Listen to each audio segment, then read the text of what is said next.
وَإِذْ قُلْتُمْ يَا مُوسَىٰ لَن نَّصْبِرَ عَلَىٰ طَعَامٍ وَاحِدٍ، یاد کرو جب کہ تم نے کہا تھا اے موسیٰ ہم ایک کھانے پر تو صبر نہیں کر سکتے، کھا کھا کے اکتا گئے ہیں من و سلوى، فادع لنا ربک، تو ذرا اپنے رب سے دعا کرو، پکارو ہمارے لیے اپنے رب کو، یخرج لنا، وہ نکالے ہمارے لیے مما تنبت الارض، زمین کی روئیدگی اور پیداوار میں سے، نباتات ارضی میں سے، من بقلھا، اس کی ترکاریاں، وقثائھا، اور ککڑیاں، کھیرے اور ککڑیاں، ان سب کے لیے لفظ ہے، وفومھا، وعدسھا، اور دال خاص طور پر مسور کی، وبصلھا، اور پیاز۔ اب جو چٹخارے جس سے بنتے ہیں سالن کے، ان کی زبان میں وہ چٹخارے مانگ رہی، ظاہر بات ہے کہ اگر وہ سلوا بھی تھا، بٹیرا ہے، اسے آگ کے اوپر ذرا سا تپایا اور کھایا، وہ ایک ہی خاص قسم کی غذا ہے جو چل رہی ہے۔ اسی طرح من جو ہے وہ ایک خاص قسم کا سیریل ان کے لیے بن گیا ہے، لیکن یہ جو چٹخارے ہیں یہ تو لہسن سے ہے، پیاز سے ہے، ترکاریوں سے ہے، ان تمام چیزوں سے، دال کا اپنا ایک ذائقہ ہے۔ قال تستبدلون الذی هو ادنی بالذی هو خیر، حضرت موسیٰ نے فرمایا کیا وہ شے جو کمتر ہے بدلے میں چاہتے ہو اس کے کہ جو بہتر ہے؟ من و سلوا کہیں بہتر ہے اللہ کی طرف سے تمہیں دیا گیا ہے، تم اس سے تمہارا جی بھر گیا ہے، اس کو ہاتھ سے دے کر چاہتے ہو کہ یہ ادنا چیزیں تمہیں ملے۔ اہبطوا مصرا، اب یہ لفظ آ گیا اہبطوا، اب ظاہر بات ہے یہ آسمان سے زمین پر اترنے کے لیے لفظ نہیں ہے اہبطوا، یہاں اس کا ترجمہ صحیح ہوگا سیٹل ڈاؤن سم ویئر، اگر زمین کی یہ چیزیں چاہیے تو کہیں سیٹل ہو جاؤ اور کاشت کرو، بیج ڈالو، آبیاری کرو، یہ ساری چیزیں تمہیں مل جائیں۔ اہبطوا مصرا، کہیں سیٹل ڈاؤن ہو جاؤ، کہیں اتر پڑو کسی بستی میں، کسی علاقے میں، فإن لكم ما سألتم، تمہیں مل جائے گا جو کچھ کہ تم نے مانگا۔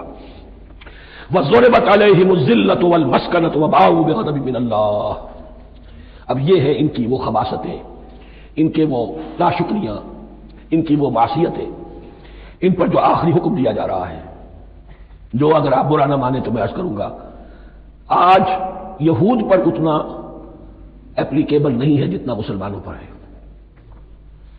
ضربت علیہم الذلۃ والمسکنۃ وباءوا بغضب من اللہ، ذلت اور مسکنت، کم ہمتی ان پر تھوپ دی گئی، ضربت علیہم، it was heaped upon them، the humiliation was heaped upon them، ضربت علیہم الذلۃ والمسکنۃ وباءوا بغضب من اللہ، اور وہ اللہ کا غضب لے کر لوٹے۔ وہی امت جس کے بارے میں فرمایا وانی فضلتکم علی العالمین، اسی امت کا پھر یہ حشر ہوا، کیوں ہوا؟ نافرمانی۔ تمہیں کتاب دی تھی کہ تم پیروی کرو، تمہیں کتاب دی تھی کہ اسے قائم کرو، وَلَوْ أَنَّ أَهْلَ الْكِتَابِ أَقَامُوا التَّوْرَاةَ وَالْإِنْجِيلَ وَمَا أُنزِلَ إِلَيْهِم مِّن رَّبِّهِمْ لَأَكَلُوا مِن فَوْقِهِمْ وَمِن تَحْتِ أَرْجُلِهِمْ، اگر یہ تورات اور انجیل کو قائم کرتے، نافذ کرتے، تو نعمتیں زمین بھی اگلتی، ان کے قدموں کے نیچے سے نعمتیں جو ہیں وہ پھوٹتی، اور ان کے سروں کے اوپر سے بھی بارش ہوتی نعمتوں کی۔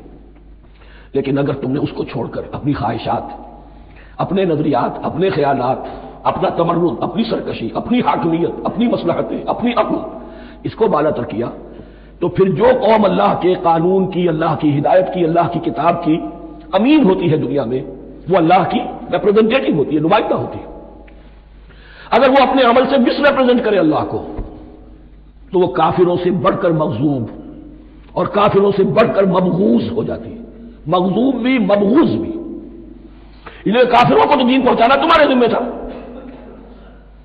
تم نے دین ان کو کیا پہنچانا تھا، تم تو خود دین سے منحرف ہو گئے۔ آج اس جگہ پر امت مسلمہ کھڑی ہے کہ 1.25 بلین یا 1.5 بلین، 125 کروڑ عزت نام کی شے نہیں ہے، کہ عزت نام تھا جس کا گئی تیمور کے گھر سے، سارے معاملات دنیا کے G7 G15 کے ہاتھ میں ہے،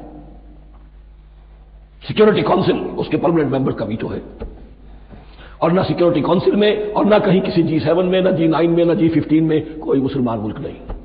کسنوی پرسد کی بھیا کس تھی، ہماری اپنی پالیسیز کہیں اور طے ہوتی ہیں، ہمارے اپنے بجٹ کہیں اور بنتے ہیں، ہماری صلح اور جنگ کسی اور کے اشارے سے ہوتی ہے، یہ ریموٹ کنٹرول، یہ ذلت اور مسکنت۔ ہم کہتے ہیں ہماری شہرگ ہے کشمیر، اور جنگ کرنے کو تیار نہیں ہے، یہ خوف نہیں تو کیا ہے، یہ مسکنت نہیں تو کیا ہے؟ اگر اللہ پر یقین ہو اور اپنے حق پر یقین ہو، تو اگر شہر دوسرے کے قبضے میں ہے تو ہمت کرو، یا تخت یا تختہ، لیکن نہیں۔ آپ کے ریڈیو پر، ٹیلی ویژن پر خبریں آتی رہیں کہ اتنے مسلمانوں کے ساتھ یہ کر دیا، اتنی مسلمان عورتوں کی بے حرمتی کر دی، لیکن یہاں ہم بیٹھے ہوئے اپنے اپنے دھندوں میں، اپنے اپنے کاروبار میں، اپنی اپنی ملازمتوں میں، اپنے اپنے کیریئرز میں، دنیا میں کیا کچھ ہو رہا ہے۔ بہرحال اس وقت یہ جو ہے، میں نے جیسا کہ عرض کیا تھا کہ یہ ہے تاریخ بنی اسرائیل کی، لیکن خشترا باشد کے سر دل براں گفت آیت در حدیث دیگراں، یہ ہمارا نقشہ ہے آج اس آیت میں. ضربت علیہم الذلۃ والمسکنۃ وباءوا بغضب من اللہ. اور یہ کیوں؟ ذالک بانہم کانوا یکفرون بآیات اللہ، یہ اس لیے کہ وہ اللہ کی آیات کا انکار کرتے رہے.